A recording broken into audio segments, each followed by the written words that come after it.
زندگی میں ہمیشہ درگزر کرنا سیکھیں، کسی کو معاف کرنا سیکھیں۔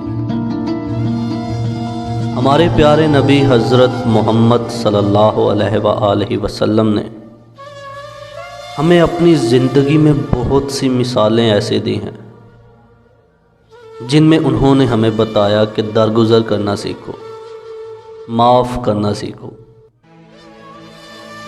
جب بھی ہمیں کوئی برا کہتا ہے یا پھر اگر کوئی ہمارے ساتھ برا کرتا ہے تو ہم بھی اس کے ساتھ برا کرنے کی سوچتے ہیں۔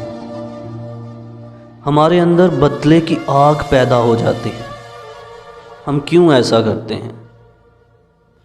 ہم یہ نہیں سوچتے کہ درگزر کر دینے سے ہماری زندگی میں بھی سکون آ جائے گا اور سامنے والے کے دل میں ہمارے لیے ہمدردی پیدا ہو جائے گی۔ ایسا ہو ہی نہیں سکتا کہ اگر آپ کو کوئی نقصان پہنچائے اور آپ اسے معاف کر دو اور وہ دوبارہ آپ کو نقصان پہنچانے کی کوشش کرے، وہ کبھی بھی نہیں آپ کو نقصان پہنچائے گا، کبھی بھی نہیں۔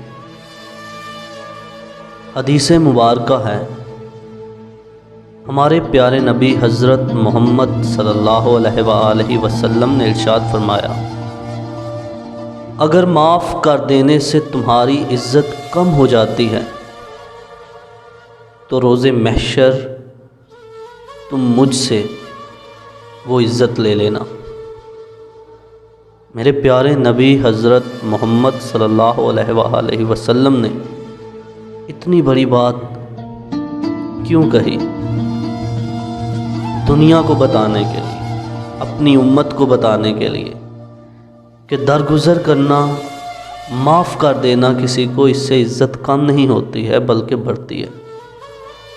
اس بدلے کی آگ کو کم کریں، محبت کو بڑھائیں۔ اللہ پاک مجھے آپ کو عمل کی توفیق عطا فرمائے، آمین۔